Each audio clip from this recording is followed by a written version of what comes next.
Redditors, what are some seriously scary / disturbing ass stories that did indeed happen to you or someone you know? My dad was a Boy Scout leader.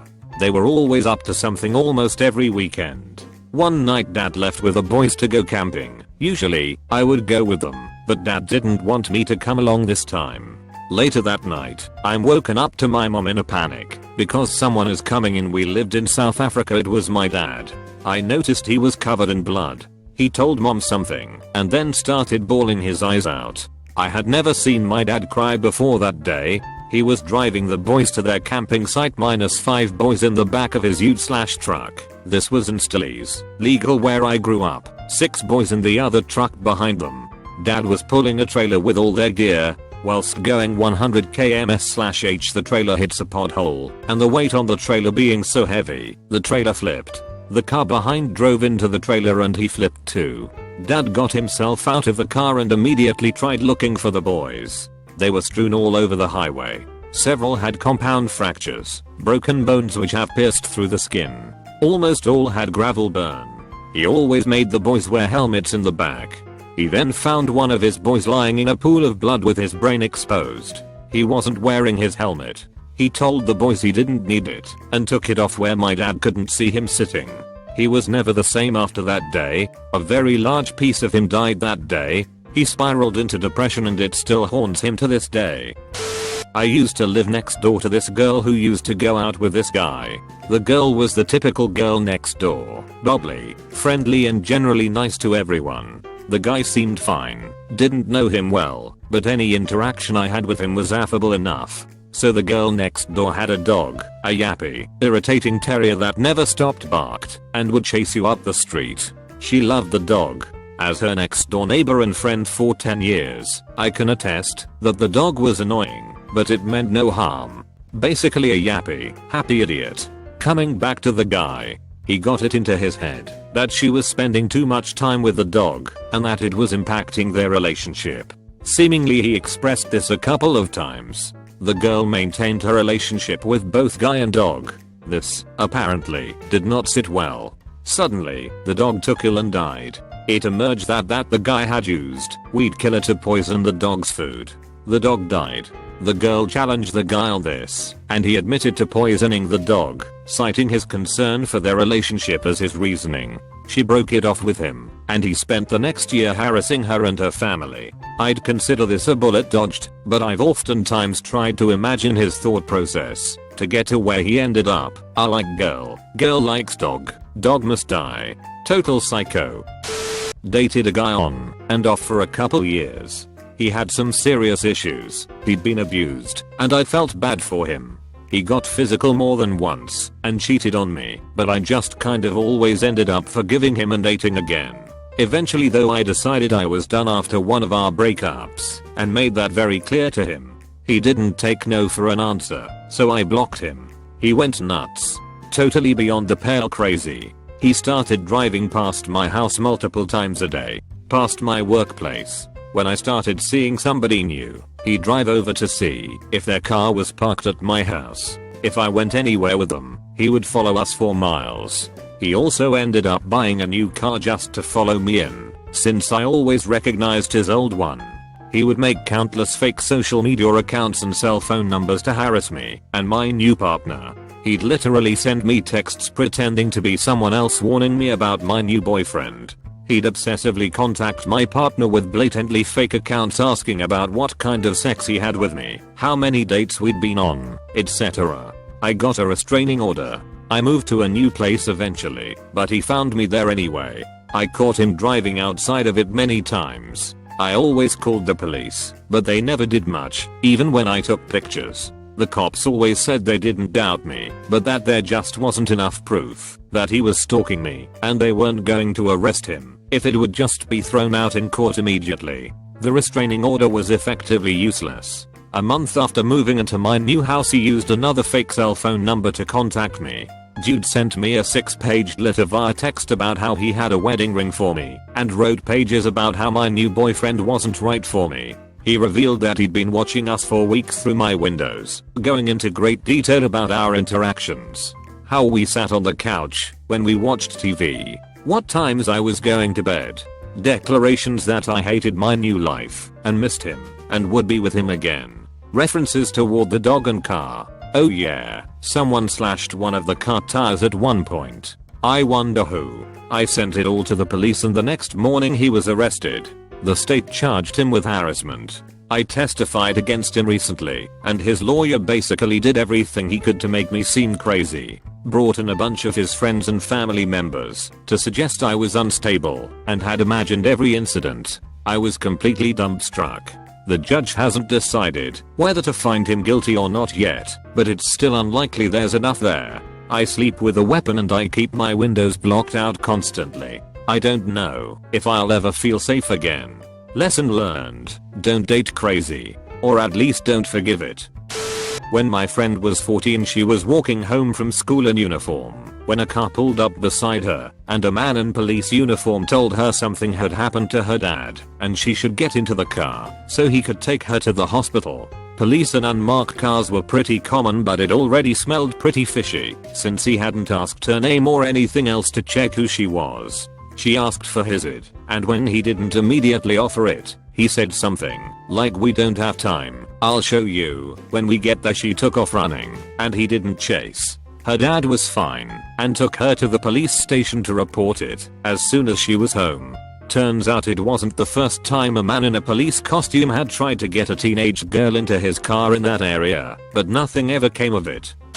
A friend of mine is a nurse. She recently had her 18-year-old guy brought in who failed at killing himself via light rail train. When he was brought in, he was severed in half at the waist and was missing most of one of his arms. They knew he wouldn't make it, but they tried to make him comfortable. Repeated attempts to reach his family failed until he admitted that he ran away from home because his family didn't love him. His parents were finally reached, were told of his condition, and they coldly refused to come to the hospital. The young man lived in agony for another 12 hours before dying. I was walking through a square at night in a smaller Chinese city when I was 17 to 18. There was nobody there except for two men off to the side of the square. One was sat on a bench casually smoking, while the other was lying on the ground on his back with his arms and legs rigid, but bent up in the air above him. His eyes were wide open and bugging out of their sockets. It was like every muscle in his body was tensed and he was not moving at all, while his friend was completely unfazed by the whole situation. Looking back now I imagine he was either having some form of seizure or was on some insane drugs, but at the time I wasn't sticking around to find out. I just got the fuck out of there. When I was doing my clinicals to become a certified nursing assistant I ended up in a slightly shabby nursing home. One of the residents had just died, and the teacher had gathered 20 or so students in the hallway to talk to us about post-mortem care. It was a long hallway with doors to resident rooms lining the sides. Most of the doors were slightly ajar. While the teacher was talking, some trash flew out of an open door and landed on the floor at her feet. It was a few things like candy wrappers, but also heavier things like wadded tissues. It was thrown out of the door at about shoulder height. The teacher stepped forward and opened the door thinking maybe a confused resident might have thrown it. The room was empty. No one was in there. There was no waste basket. Absolutely no way for trash to just fly out. The entire class was spooked, and you could tell the teacher was confused as well. We never discovered the cause, but a student did open the window in the room to let the bad spirits out.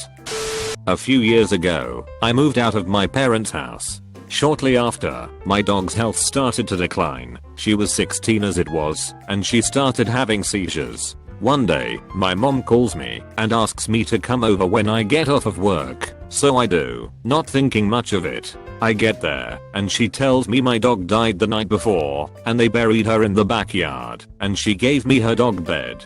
A few days later, I stopped by my parents' house to get my mail, and while I'm outside at the mailbox, my dog comes running up to me. I was freaking terrified. Turns out, my dog hadn't died. She had a seizure while my parents weren't home, and ran out the door when they got home. When she didn't come back, my mom decided it would be easier to just tell me that the dog had died. My dad didn't want to tell me yet. We had to have her put down a few days after that though. I heard this story from my dad. One of his co-workers' mom had lived alone. One morning, she had woken up unable to move her limbs. She waited for 2 days stuck in her bed, unable to do anything. Lucky for her, someone, I don't remember who, happened to come to visit her on the 3rd day. Turned out she had an infarction in her brain, and it had made her unable to move. She was hospitalized for a long time because she got into a really bad condition during those 2 days she spent stuck in place. At least for me, the idea of waking up unable to move and waiting 2 days alone, expecting that you die, is really disturbing. I used to be a deputy sheriff. Got a call one night about 0300 in the morning regarding a male wearing all black and knocking on the door to $1 million home in a gated community with armed security. He told the homeowner he was lost and his motorcycle broke down. The homeowner, an older couple in their 60s, did not open the door and offered to call the cops. The male suspect left and then came back about 20 minutes later and tried again, but was told to kick rocks. We pulled him over on the freeway and spoke with him. He was a younger white kid whose residence was in the ghetto of a major city which bordered our county. He was wearing a black suit, but it was sort of ill-fitting and just didn't look right. Like maybe mom got it for him a few years prior. His story was he was looking for a house party he was invited to. He was also on felony probation for robbery. He had a backpack with him that was empty except for a huge hunting knife. We searched his phone and found he had Google Maps open with the homeowner's address in it. He drove a good distance, easily 20 miles to get to the homeowner's home. He was very polite, but the way he spoke you could tell it was fake and that he was a thug. I called the homeowners and they didn't know this kid from Adam and were quite scared. I arrested him for prowling. He went totally nuts and started calling me the N-word, I'm not black, and threatening to kick my ass. He would not calm down and had to go into the restraint chair in the jail. I did some follow up and it turns out the homeowners had a plumber come and do some work at their home.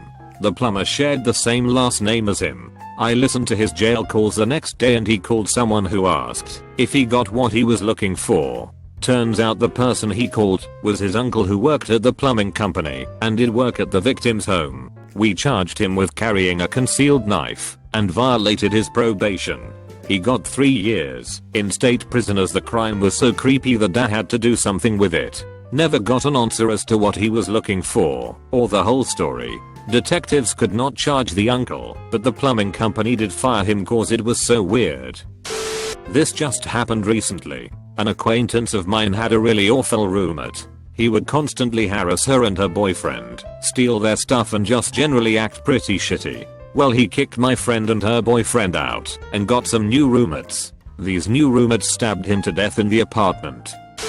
It's not much, but when I was really little my family and I lived way out in the country, like on a really steep dirt road hill with only 3 other houses with many miles separating us with forest in front and behind the house. Well, one day, I was about 6. There was a knock on the back door, which was very weird, so being curious I went to open the door. There standing at the back porch was this huge guy with a white beard wearing your typical hunter uniform holding a shotgun, which was pointed towards me. He asked, "Hey kid, your parents home?" I was scared stiff and didn't say anything. He stepped forward, but before anything else happened there was a click sound from behind the hunter. I looked over, and the click sound came from my grandpa's shotgun that he had raised towards the guy's head ready to shoot. My grandpa said to the guy, "Sir, I think you're lost." The hunter turned his head towards my grandpa, raised his arms up in a I surrender kinda way still holding his shotgun in one of his hands, and said, "Yeah, I think I am." He glanced at me, smiled and started to walk slowly towards the woods with his arms still held up with my grandpa still aiming his gun at the hunter. I thankfully never saw that hunter again. I was at my friend's house for poker night. We played until midnight and I then chilled for an hour. Then I decided to make my way home. I usually take my bike to him, but there was very good weather this evening to be in Sweden, so I walked. We live in a 50/50 neighborhood and woods. I often don't get scared walking by myself at night, but this night I felt like there was something/someone watching me. I looked over my shoulder for some minutes, but didn't see anything until I had someone's shoes in the gravel behind me. It was dark and only some light from the street lights. He stepped into the street lights, and what I saw was a tall man wearing all black big military shoes, gloves, black backpack, And the strangest thing, a weird looking Halloween mask. My heart was racing, and I didn't want to run, to show him that I was scared, so I walked the fastest I could. I looked back again, and saw him picking up 2 iron bars from his backpack. He started to walk towards me. I ran the fastest I could. I could hear him beating the iron bars together, and I make that ding sound. I got 100 meters from him, and stopped in the dark where he couldn't see me and watched him. He was looking for me, and still beating the iron bars together. Then I ran home, and told my friends. Funny thing is, that a month later I saw the exact same man with his mask on in daylight, walking around in our little town, like it was normal. I told my friends that he was the one, but didn't want to stop him because he seemed mentally unstable. Still don't know who he is, or what he wanted. But yeah, that's my story. Sorry if my English was bad.